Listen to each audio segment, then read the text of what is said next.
Hi, welcome back to my channel. Today I have a ring reveal from Fragrant Jewels. This is the Wicked Unicorn Bath Bomb, and it's part of their Wicked collection.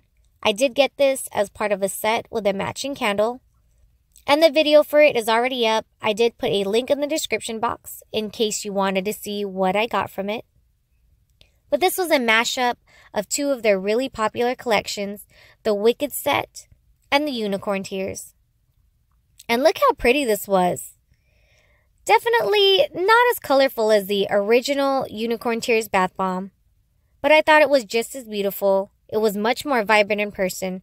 This one had more blues and purples with a little bit of black in there. And in the end, I did get a deep purple colored tub. And I can't say enough about the smell. I loved this scent. It was so sweet and fruity. Some of the scent notes listed for this was dragon fruit, acai berry, and coconut. I actually like this one better than the original.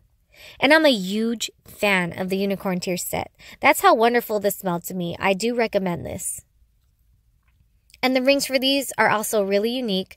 They come with a dark Swarovski crystal and a black setting.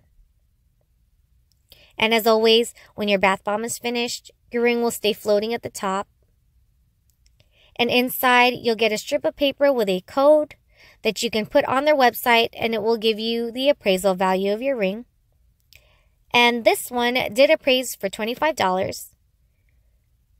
But this is the dark stone I was talking about. It's actually pretty cool. It gives off a rainbow sheen. It's kind of almost metallic. And I thought it was really cool. I was a little skeptical about these when I first saw them on their website, but they're actually really pretty in person. And definitely unique. I can't say I've ever seen any rings like this before. So these are pretty cool to have.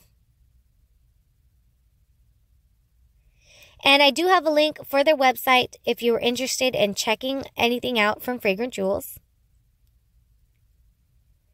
And as always, you can always find more ring reveal videos on my channel, so go ahead and check those out. And I do have many more to come. So stay tuned, and thanks again for watching.